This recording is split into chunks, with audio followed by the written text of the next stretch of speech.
बच्चों नमस्कार। आज क्लास 7 पेरीमीटर एंड एरिया जो चैप्टर है चैप्टर 11 हम इनके जो कॉन्सेप्ट्स हैं वो इस वीडियो में डिस्कस करेंगे। तो सबसे पहले जो है स्क्वायर्स एंड रेक्टेंगल। ओके, आप जानते हैं कि स्क्वायर क्या होता है, रेक्टेंगल्स क्या होता है कि नहीं।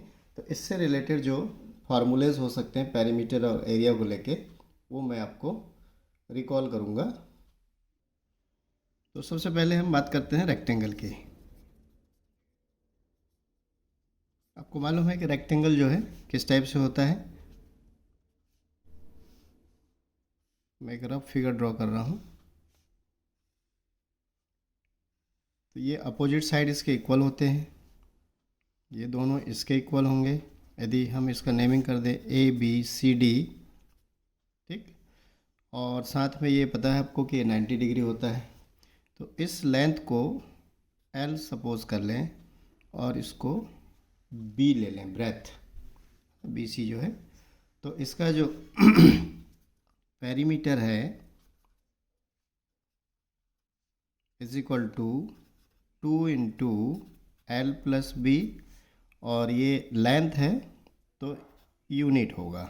यदि ये मेजरमेंट्स सेंटीमीटर में है तो सेंटीमीटर होगा, मीटर में है तो मीटर होगा, किलोमीटर में है तो किलोमीटर होगा, मिलीमीटर है तो मिलीमीटर होगा। एंड एरिया तो ये होता है length into breadth, length into breadth, और आप चाहें तो इसको एल बी के फॉर्म में एल इंटू बी लिख सकते हैं। क्योंकि ये 2 डायमेंशन का मल्टीप्लिकेशन है तो ये स्क्वायर यूनिट होगा। ओके, मतलब लेंथ और ब्रेथ यदि मीटर में तो square minute, square metre, centimetre में तो स्क्वायर सेंटीमीटर, लाइक दिस। उसके बाद जो नेक्स्ट है हमारे पास स्क्वायर। तो स्क्वायर में क्या होता है कि इसकी ऑल 4 साइड्स जो हैं इक्वल लेंथ की होती है। चारों साइड्स की लेंथ कैसी होगी, इक्वल होगी। ईच एंगल 90 डिग्री होता है। यदि हम साइड की लेंथ ए सपोज कर लें, है ना, चारों साइड इक्वल होती है इसकी, तो इसका जो पेरीमीटर है ये हो जाएगा, ये चारों ए 4 टाइम्स ऐड होगा तो 4 इंटू ए यूनिट, और एरिया जो है साइड इंटू साइड, लेंथ और ब्रेथ दोनों सेम होते हैं तो इसलिए साइड इंटू साइड बोलते हैं इसमें, साइड इंटू साइड। तो यहाँ पे आ जाएगा a into a means a square, square unit, may be square centimetre, may be square metre. ये किस पर डिपेंड करेगा कि साइड्स की लेंथ किस यूनिट में मेजर है। ओके,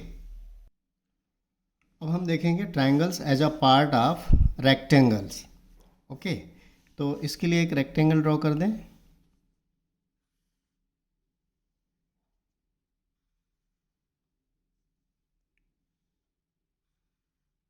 और साथ में एक इसका डायगोनल ड्रॉ करते हैं।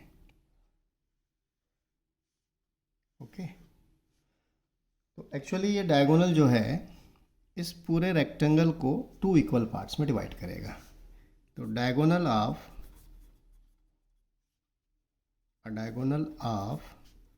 रेक्टेंगल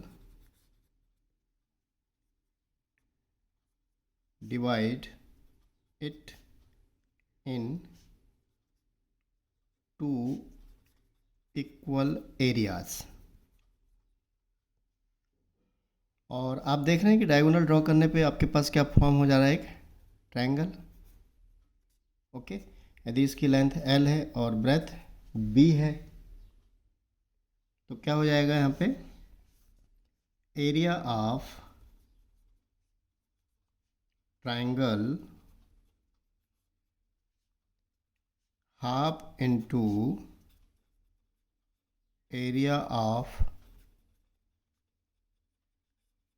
रेक्टेंगल, है ना, रेक्टेंगल के एरिया का हाफ हो जाएगा। और इस तरह से ये 1/2 एरिया ऑफ रेक्टेंगल क्या होता है, लेंथ इनटू ब्रेथ। तो इस तरह से हम देख सकते हैं कि मतलब जो एरिया ऑफ ट्रायंगल है, यदि वो रेक्टेंगल के रिस्पेक्ट में डायगोनल्स ड्रॉ करके डेवलप हुआ है तो उस रेक्टेंगल के एरिया का वो हाफ होगा, स्क्वायर यूनिट। सिमिलरली हम स्क्वायर्स के फॉर्म में चलें, देखें स्क्वायर वाली कंडीशन में क्या हो सकता है। एक स्क्वायर ड्रॉ करते हैं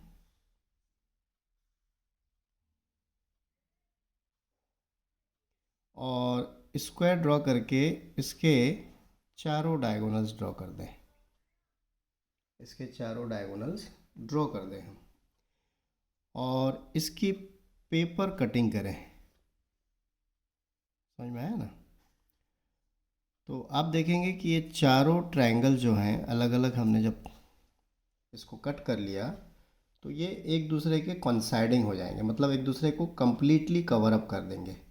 तो इस एक ट्रायंगल का एरिया जो है इसके भी इक्वल होगा, इसके भी इक्वल होगा और इसके भी इक्वल होगा। मतलब one triangle is the fourth part of this square, fourth part of the square. तो इस स्मॉल ट्रायंगल का एरिया निकालते हैं यहाँ पे, एरिया ऑफ ट्रायंगल। तो this is the 1/4 of area of square, और ये आ जाएगा 1/4 साइड इंटू साइड, या आप चाहें तो उसको 1/4 ए स्क्वायर लिख दें। तो स्क्वायर यूनिट, ये रिस्पेक्टिव डिस्कशन है, ये है ना, कि मतलब रेक्टेंगल के रिस्पेक्ट में उसका डायगोनल जो है टू ट्रायंगल्स में डिवाइड करता है तो वन ट्रायंगल का एरिया, या स्क्वायर की बात करें तो यदि हम उसके दोनों डायगोनल्स ड्रॉ कर दें तो उस कंडीशन में जो 4 ट्रायंगल्स आपके पास फॉर्म हो रहे हैं उसमें वन इंडिविजुअल ट्रायंगल जो है 1/4 ऑफ द स्क्वायर होगा। ओके, अब हम बात करेंगे एरिया ऑफ पैरेललोग्राम। ओके, तो इसके लिए जो है हम ग्राफ पेपर यूज़ कर सकते हैं।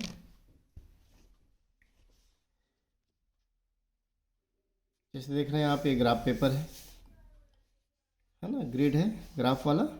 अब इसमें एक पैरेललोग्राम ड्रॉ है, अब इसका एरिया कैलकुलेट करना है।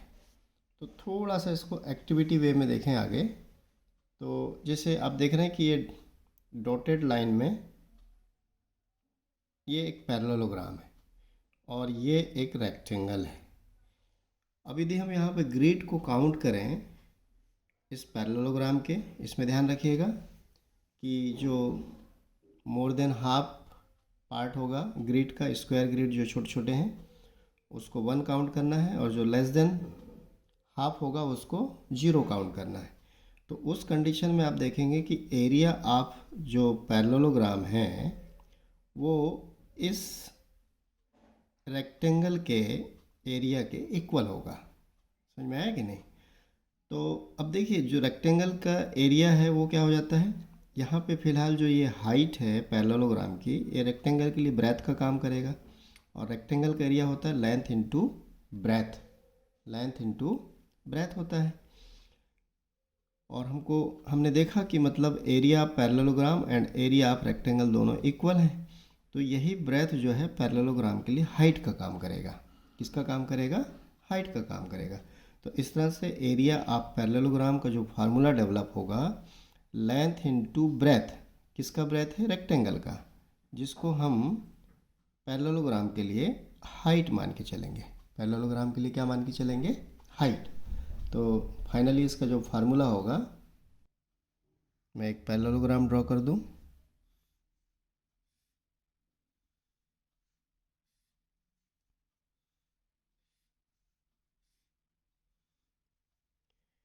ये लेंथ हो गया, और यहाँ से जो परपेंडिकुलर फॉल करेंगे जो कि करस्पॉन्डिंग रेक्टेंगल जो डेवलप होगा उसका ब्रेथ होगा, इसको हाइट ले लेते हैं।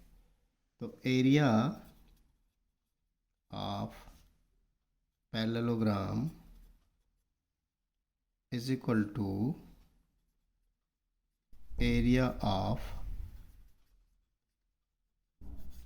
रेक्टेंगल जो यहाँ पे हमने फॉर्म किया है ये, और ये हो जाएगा लेंथ इनटू इसका ब्रेथ h होगा। तो इस तरह से मतलब एरिया ऑफ पैरेललोग्राम आपके पास क्या आ जाएगा, लेंथ इनटू h। अब यहाँ पे हम इस लेंथ को, जब ये परपेंडिकुलर है तो हम बोलेंगे बेस, और इसको बोलेंगे हाइट। ठीक, तो जनरली बेस के लिए b यूज़ करते हैं और हाइट के लिए h यूज़ करते हैं। तो इस तरह से ये स्क्वायर यूनिट हो गया। ठीक, तो ध्यान रखिए, area of parallelogram length into base into height, base into height. Now area of any triangle,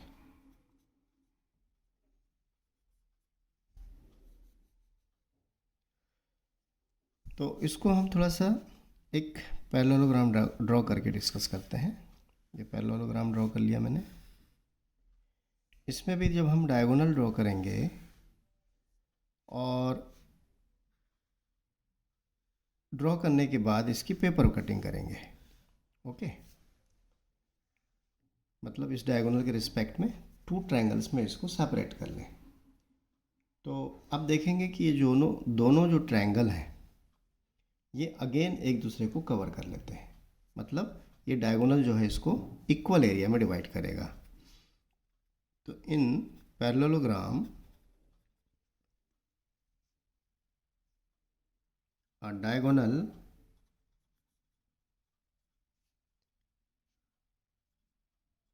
divide it in two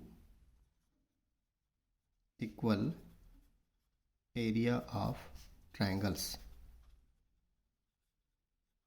okay, तो अब यहाँ से यदि हम परपेंडिकुलर फॉल कर लें, इसका बेस b ले लें और हाइट h ले लें, तो अब इस कॉन्सेप्ट के बेस पे area of triangle is equal to half of the area of corresponding parallelograms. Okay, corresponding parallelogram के एरिया के इक्वल होगा। और एरिया पैरेललोग्राम क्या हो जाएगा, बेस इनटू हाइट। तो इस तरह से मतलब ट्रायंगल का जो एरिया का फार्मूला है half into base into height. समझ में आया? अब जैसे मान लीजिए कोई ट्रायंगल है आपके पास, यदि आपने यहाँ से परपेंडिकुलर फॉल कर दिया तो ये आपका बेस हो जाएगा और ये उसका हाइट हो जाएगा।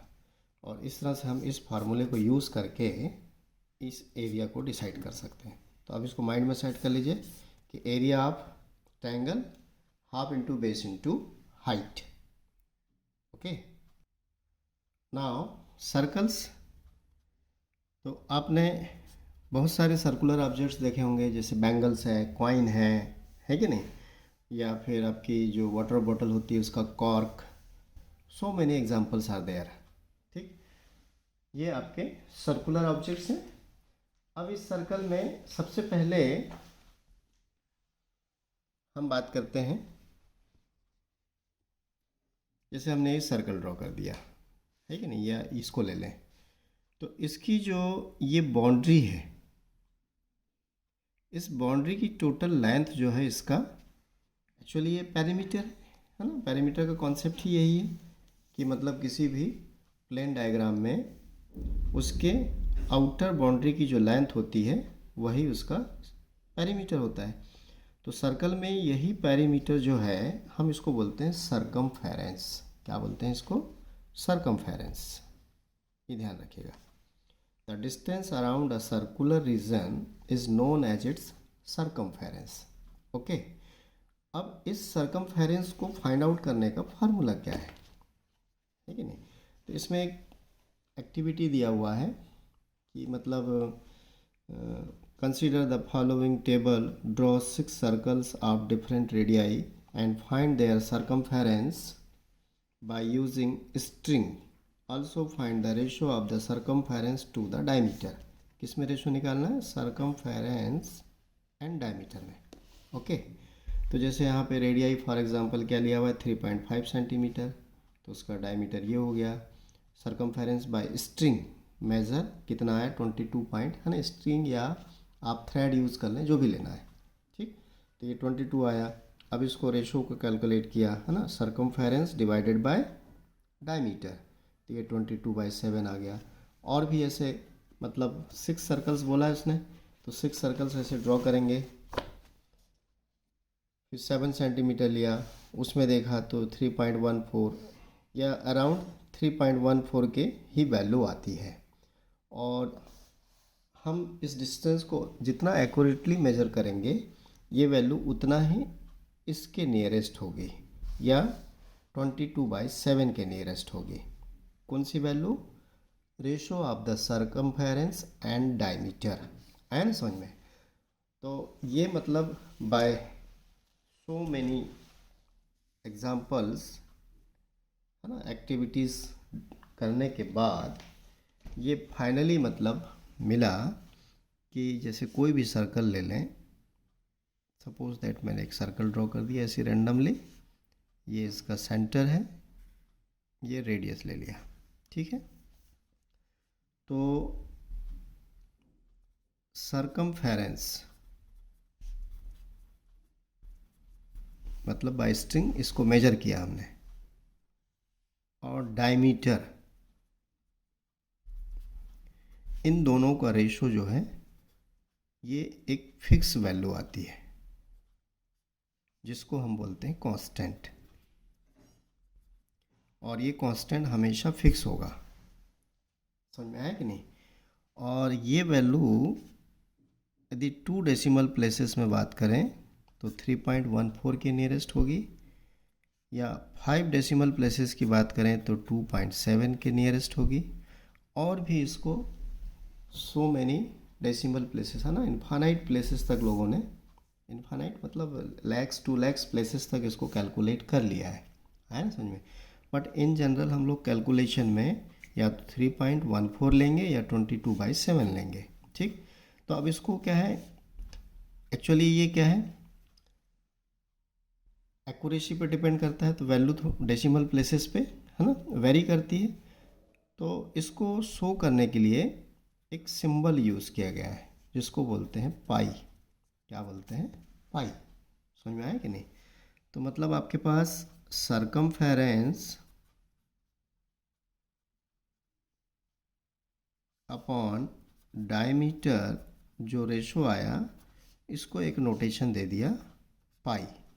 ओके, तो circumference is equal to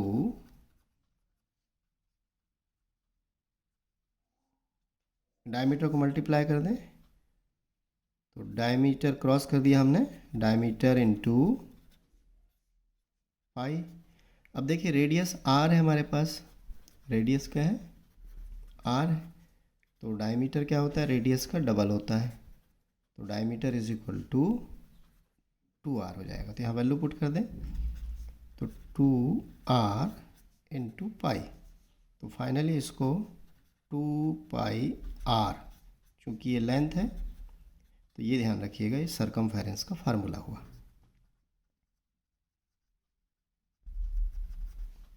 okay, अब इसी में यदि हम पेरीमीटर की बात करते हैं या सेमी सर्कल के लिए, सेमी सर्कल मतलब हाफ सर्कल, यदि रेडियस आर ले लें तो इसमें हमको पेरीमीटर यूज़ करना पड़ेगा वर्ड. इसका पेरीमीटर होगा, ये हाफ सर्कल का सेमी सर्कमफेरेंस कहलाएगा. ये semi circumference plus diameter.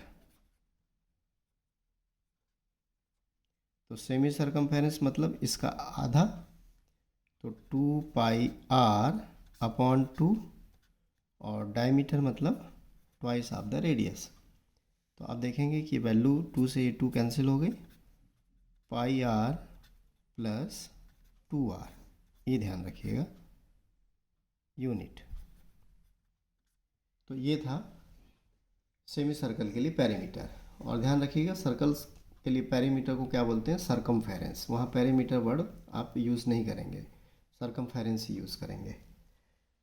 Then next area की बात करेंगे। एरिया ऑफ सर्कल, इसको भी बाय एक्टिविटी ही डिसाइड किया गया था।